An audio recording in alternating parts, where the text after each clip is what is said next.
What's going on, Jeromes? It's a beautiful Monday. It's a beautiful victory Monday for your Minnesota Fighting Vikings. They're 5-0, riding high, only undefeated team in the National Football Conference. And also, I hate to root for the Saints.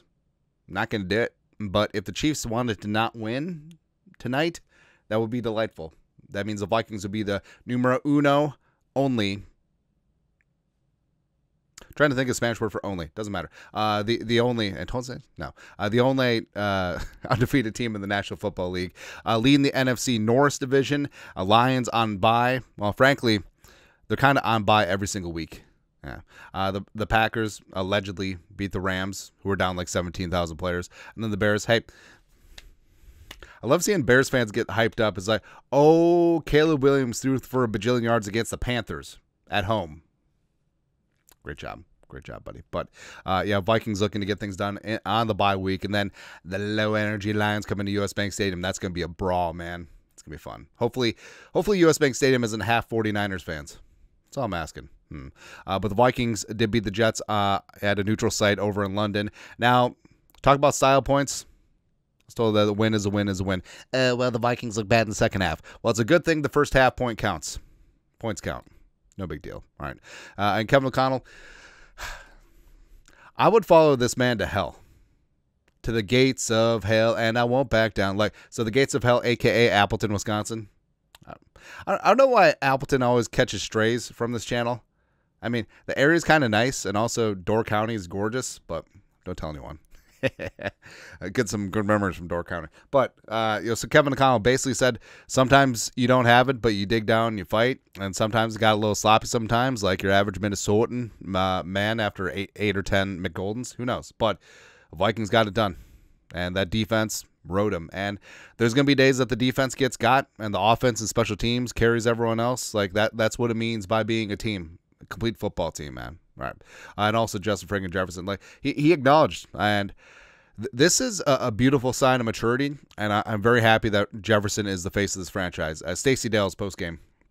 Justin Jefferson is thrilled to be 5-0, but was very candid in our postgame conversation about today's win in London. Quote, we definitely got to give thanks to our defense today for giving us this dub, but offensively, it wasn't good enough, end quote. And he's not throwing his guys under the bus. He's not complaining about his stats. He's not doing anything. Like, he's happy to win, but he feels like his side of the ball didn't contribute enough to the win. And that's something that's beautiful, man, because they're taking ownership of the situation. There's a pretty thick difference between, well, we won, except I didn't get my stats, so I'm unhappy, versus we won, but my side didn't do enough. My teammates had to really lift us up and drag us across the finish line. I got to get better. We got to get better offensively, and we're going to do so after the bye. That's leadership, man. And you see some of the receiver antics around the league. Stephon Diggs, of course. Jamar Chase when he's not getting the ball. CeeDee Lamb, Ayuk's contract negotiations, and then you look at Jefferson. Jefferson is a true leader, and he's really amazing. And really happy to have him here. Also happy to have here is Stephon Gilmore. Hey, Cowboys. Hey, Dallas. Why don't you bring him back? Yeah. Gessling, Strib. Stephon Gilmore, I believe that's Mr. Gilmore's, said he knew to be ready for a back shoulder throw on his interception. He, Rodgers, is the king of the back shoulder. I thought Marv Albert was. I just played good technique and made a play on the ball. Kevin O'Connell, you think back to last year, where if you insert Gilly into some of our moments, you can get a little stickier with your coverage, playing some calls right there where he's really kind of on an island, and we're trying to worry about where Garrett Wilson is. He knows the ball might find him in those moments, and he's ready to not only make the play but catch the football. You have to have finishers. And low-key, I mean, Gilmore and Shaq Griffin have been fantastic. They have been just phenomenal on the outside as two veterans coming in as free agents. And given everything that happened with the Vikings cornerback room this offseason, whether it's the tragic passing of Kyrie Jackson, Mekhi Blackman with the ACL, it's pretty damn amazing what that trio has been able to do. I mean, Murph has had highs, he's had some lows, but overall he's been a positive. And Shaq Griffin out there making some big time plays, very low quarterback rating when thrown at. Gilly calling game against the Jets. It's really pretty great, man. right? But the defense, also here's what it is. Like, everyone's fired up about the defense, and they still think that they can get better. They're the best unit in the league, and they can still get better. It's awesome. Speaking of Kyrie, so the Vikings honoring Kyrie all season, playing this year in the memory of him, and it's beautiful. And Dallas Turner, obviously he was the closest with Kyrie. They spent 2 years as teammates at Alabama before reuniting as draft picks here with the Vikings, and you could tell like Turner definitely took Kyrie's passing to heart the hardest, right? And he's been really fantastic about keeping Kyrie's memory alive, and they're doing the season for him. And if you think about it, Vikings are 5-0 in the regular season. They also went undefeated in preseason. They haven't lost since they dedicated the season to Kyrie. So, yeah. But it's very, very heartwarming what the team is doing to honor 31's memory. Yeah. Vikings also getting things done over in the United Kingdom. So they're 4-0 in the international series in England. They beat the Steelers in 2013. 2017, they beat the Browns. 2022, of course, they beat the Saints. Double doink. And then this year, beating the Jets. So it's almost like history repeats itself. The Vikings just dominate England. That's what happens. Read a book. Yeah. And Kevin O'Connell, like, speaking of history repeating, Purple Persuasion, the Viking streak continues. The Vikings are 22-0 under head coach Kevin O'Connell when winning, or the turnover margin, or tying the turnover margin in games. The Vikings have not trailed an opposing team since Week 1 against the Giants. They have trailed only 3 minutes and 26 seconds all season. And you know that things are going good when people were freaking out when the Jets got within a score. They're like, the Jets have the ball and they could take the lead, which is something that never happened in the final 3 quarters against the Packers. But man. Yeah. Also, don't have the stat from me, but Kevin O'Connell has like a 730 winning percentage when his starting quarterback plays. So Kirk Cousins, and then also Sling and Sam Darnold, which is, I feel like that's pretty good over 2 seasons and change. Also, so before the game, of course, playing homage to Peaky Blinders, the bad boys from Birmingham. It's a great show. I love Cillian Murphy. Fantastic actor, by the way. Harrison Phillips and Harrison Smith dressing up like Peaky Blinders. Producer Allie made this comment. She thinks that Harrison already had this outfit. Harrison Phillips had to buy it, but Harrison Smith already had this. I mean, this is his Tuesday wardrobe when he's at the facility. Yeah, it's funny, man. But see, these kind of things are cool and awesome when you win. If they would have lost, it seems kind of dorky. But I absolutely love it, man. Also, thing I love, so again, something that's only awesome if you win, these very intricate touchdown / turnover celebrations. So Josh Metellus, Cameron Beasley Bynum. Beasley is becoming the de facto choreographer of the turnover celebrations, which is fantastic. So they recreated the handshake from The Parent Trap. Okay. I didn't really know what it was, but when the wife saw it on TikTok, because that's where she gets all of her news, she was freaking out because Parent Trap's one of her favorite movies. It's funny, man. But what's even funnier is, so this is clearly like the ballroom from the hotel, like the night before the game, and they're practicing. And this is really fun for Beasley because after they put out the celebrations, he has film of them, of him rehearsing a celebration, which is funny. But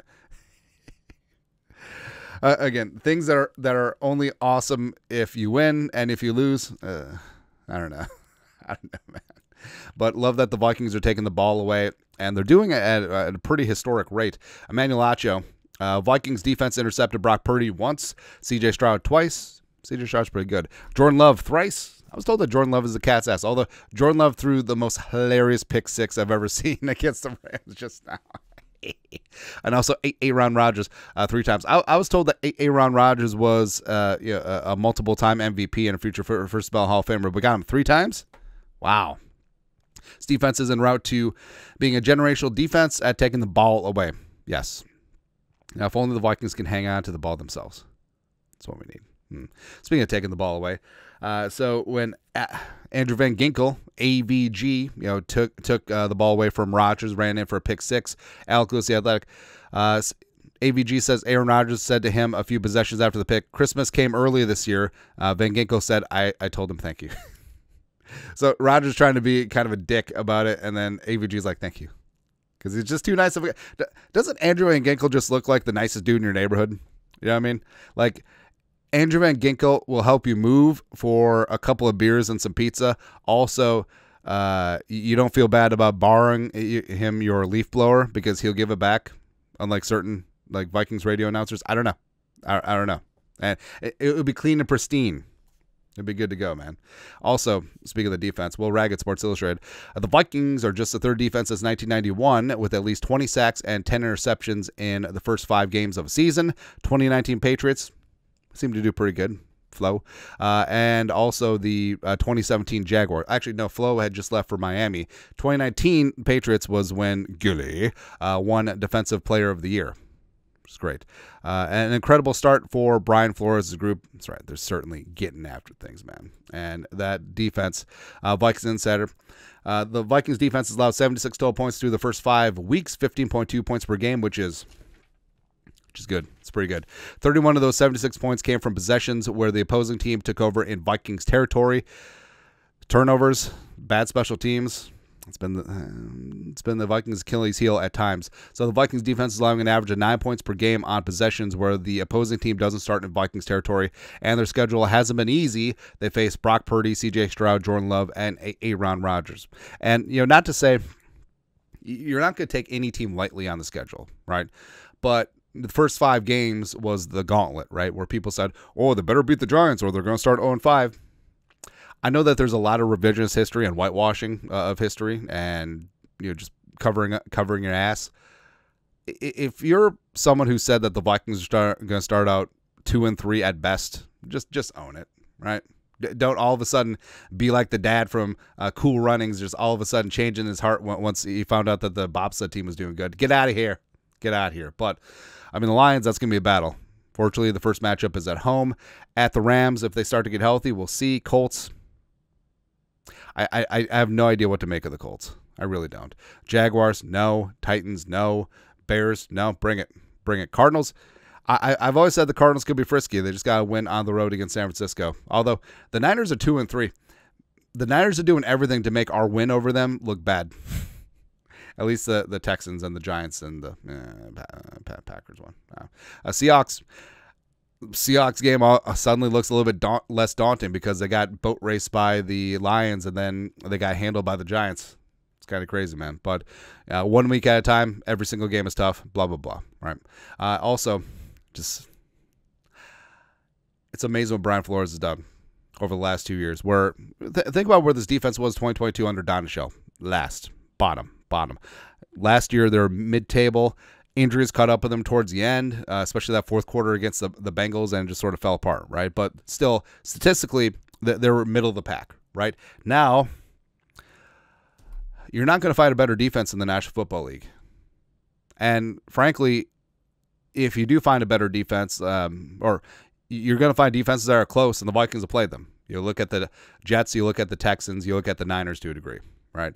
But what Flores has done with this unit, it's really damn amazing, man. And also, this is something that can carry over week to week to week and just get better and better and growing and showing. Something that I love. Something that I don't love, obviously, is the Jordan Addison DUI allegations from the offseason. And supposedly tomorrow there's going to be the next step in adjudicating this thing.